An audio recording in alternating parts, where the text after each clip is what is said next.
Okay, I think I've done that correctly. Um, Let me see where where we should be. Oh, okay. All right, I see the other little window. So let me just get this situated so my eyes aren't getting all weird all over the place. So, okay. Oh, so thank you for participating today in Tuskegee Honey, our sustainable and regenerative farming for beginners. And I'm going to go over some real life lessons that I've learned from a small farmer, as a small farmer here in Tuskegee, Alabama. I think we have a few people who registered for this workshop, but I only see one person um, logged in right now. And if more people show up, then I'll probably pause for a minute and let them in as well. But I think we have Gina Warren. Um, I don't know if she's having technical difficulties or maybe she stepped away from her computer. But I hope she can hear me. And I will save this recording for later and probably post it on my YouTube channel. Okay. So here we go. We're going to get started. So hoping you can see this. All right. So once again, welcome to Sustainable and Regenerative Farming for Beginners. And this is March 29th. And this is being presented to you by Tuskegee Honey LLC. And these are real lessons from a small farmer in Alabama's Black Belt. That would be me. I'm Jackie Taylor. Hi. So I'm going to give you some simple regenerative farming ideas and some practical tips you could use right away. We're going to talk about some tools to make your life easier and some mistakes to avoid. I really want to help people avoid the mistakes that I made when I first started farming a few years back. So everything that I'm going to share with you today is based on real experience from my own farm. And these are I think these are sun, moon, and stars watermelons that I grew a couple of years back. So I have a small farm here in Tuskegee, Alabama, and I started out with many mistakes. I made a whole lot of mistakes because I didn't know anything about farming, and I learned through primarily like trial and error. I would just try something, and if it didn't grow, it didn't grow. I would try to figure out what I did wrong and try to make sure that that didn't continue to happen. So my goal is, as I stated before, is to help new growers avoid the time, money, and frustration. I should say wasted time and wasted money and frustration that I experienced. And these are some of the tools I've used. It's a pH moisture meter, so you can tell how your soil is doing. Sometimes you can look at a soil and it seems okay, but this is actually on a metal prong and it goes a little deeper. And here are some marigolds that I grew out at my dry farm, and we'll talk more about dry farming in a little bit. And this was a display of cut flowers that I grew and was selling at our local farmers market. So when I say, even when I was writing, it's like, what do you mean by sustainable farming? Well, sustainable farming means you can keep going. I'm going to quote myself verbatim here. You can keep going year after year without exhausting your land, your time, or your budget. You don't want to just keep spending funds and resources, and then you're not making progress like you should. Oh, where is that? Oh, so what is regenerative farming? Because remember, it's sustainable regenerative farming. This goes a step further. This is you're improving the land over time, not just maintaining, but rebuilding by building healthy soil, conserving water, supporting pollinators and wildlife, and reducing inputs, outside inputs.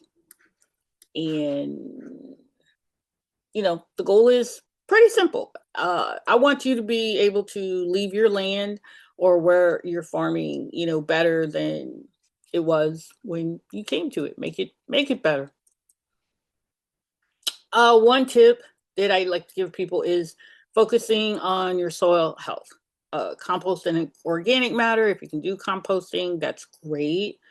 I would say reducing your tillage. This is actually a picture of a section out at my farm that we did till, which I wasn't too happy about, but because we had to plant cover crops, that the cover crops have to make direct contact with the soil. You can't just broadcast or throw cover crop seed onto grass or into a weedy patch because you're not going to get cover crops. So we had to till a little bit. Some other things about soil health: you want to be able to protect the soil from sun and erosion. You can protect your soil from the sun by using landscape fabric or silage tarps, and erosion is pretty much almost the same thing. So if the healthier the soil is, it'll help you to grow stronger plants with fewer inputs. Inputs being amendments, fertilizer, chemical treatments, etc. So protecting the soil from the bare sun. If you just leave the soil out there, it's just going to dry out because of the heat for the most part. And you can heat it. You don't want those things to happen. So when I say protect soil, it means basically don't leave your soil exposed. And you leave it unexposed by covering it with something. Keeping the water in the soil. So you can either use mulch or ground cover, which could be leaf litter from your yard, or it could be hay, but you got to be careful with hay or straw that you don't pull in any weed seeds as well. Drip irrigation, if that's your thing, if that's what you're doing. And of course, planting at the right time of the year. We're just about to hit Good Friday, so it's almost time to plant, and things have been real busy, at least out at my place. We're trying to get everything ready. And we actually started months ago, starting seeds indoors in seed trays. And another tip, you want to pick plants that are well suited for your region. Examples from my farm are hibiscus roselle. I don't know if you've ever had the hibiscus. It's a Jamaican Asian drink. It's very tropical looking. It's a deep burgundy, ruby red color. Loofahs, those are like the body and cleaning sponges that you get from loofahs, from loofah plants. Marigolds grow real well in our southern heat. And also, and you can look this up on the different websites about native pollinator plants that will also help your soil.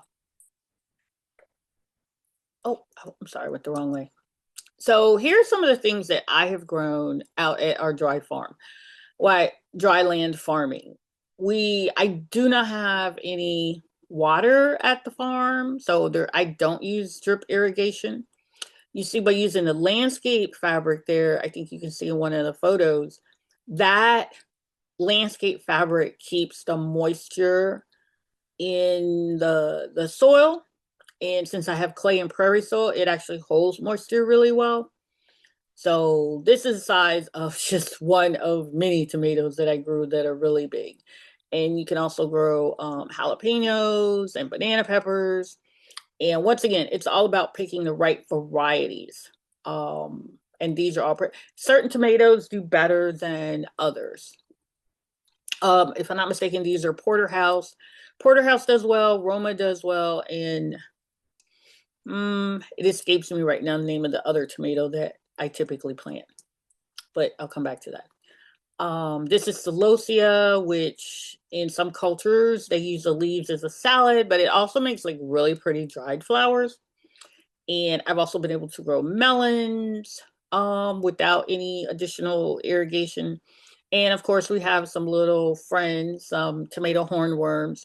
Usually, when I see these, once again, I don't use chemicals, but what I do is I just pick them off um, and put them off to the side into one of the weedy areas, and as opposed to killing or squishing them. I'm just not, I don't like doing that. I don't like squishing them.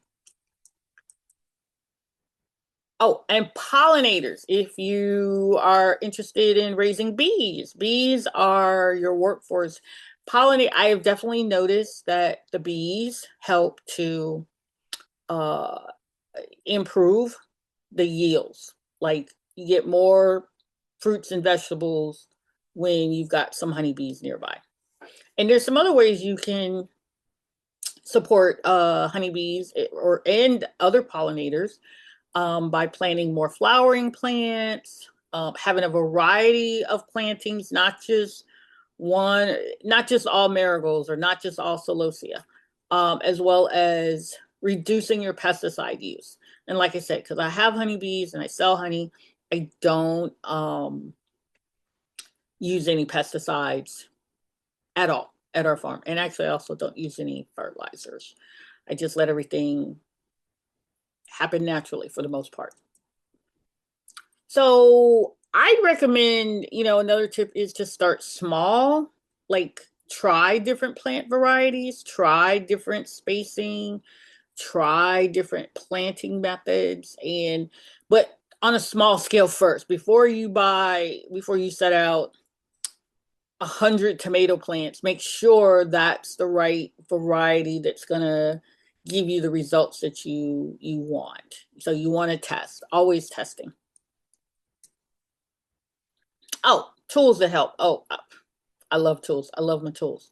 And I have found in farming, when you have the right tool, it makes a job so much easier. Um, Seed trays are good. Grow lights help. Heat mats, gloves. This is the T-post driver that you see in the picture, and that was a game changer for me once I learned how to use it. It's lets you put up temporary barriers and fencing, trellising where you want it without having to count on or wait for somebody else to come put the T-post in the ground for you. I recommend beginners, and I was probably guilty of this. I probably bought some equipment and some things and made things a little overcomplicated. And I wouldn't say just avoid real expensive stuff at first, or a system where you got to do 15 steps just to get a tomato plant. It's not that hard. Um, so just focus on having good soil, the right plants, the right varieties and species, and watching, looking, learning, observing, seeing what's going on with your land. See how things are reacting to the inputs that you do. So, um, I don't see if, let me see if I can see if there's any chats. I don't see any chats. Okay.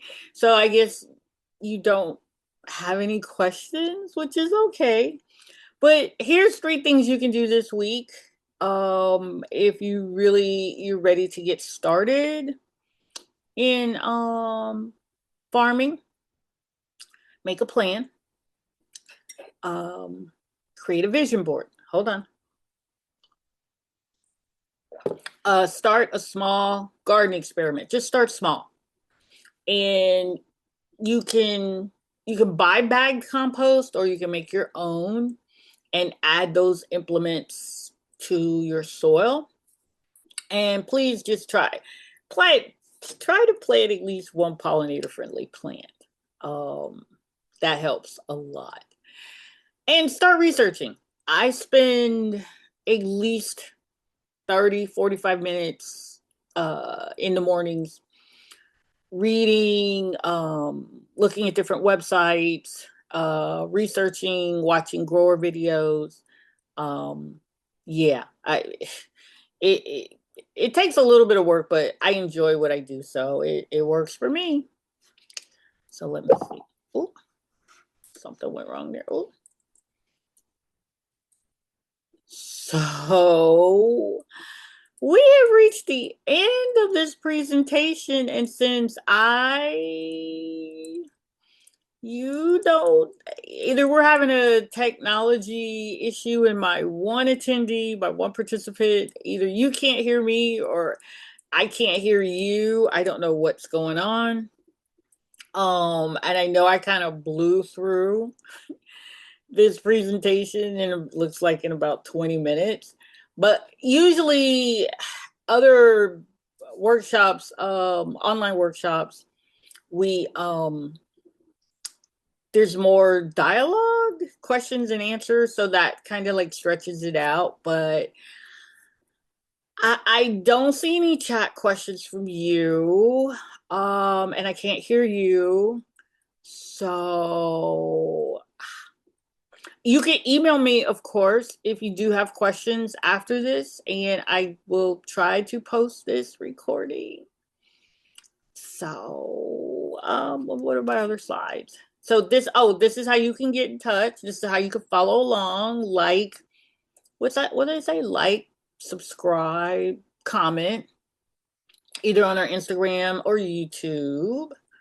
And we have a website, tuskegeehoney.com. And that's pretty much it. So thank you for attending. Thank you for participating. And thank you for supporting small farms and sustainable agriculture. So I'll pause. I'll stop talking for a few minutes and let me try to close out of this screen and see, maybe I might have missed some chats or something. Let's see. How do I make this stop sharing? Oh, okay. So now gonna see. Nope. Don't see any questions. So let me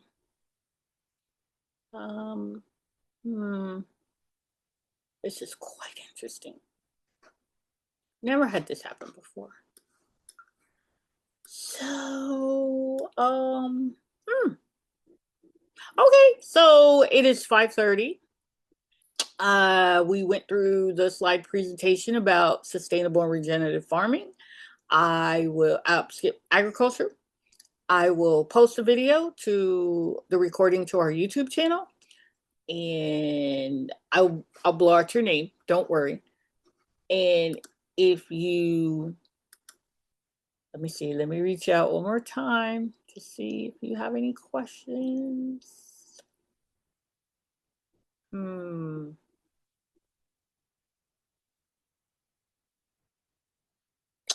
Okay, so that's it for today. But thank you so much for listening, and have a great rest of your weekend.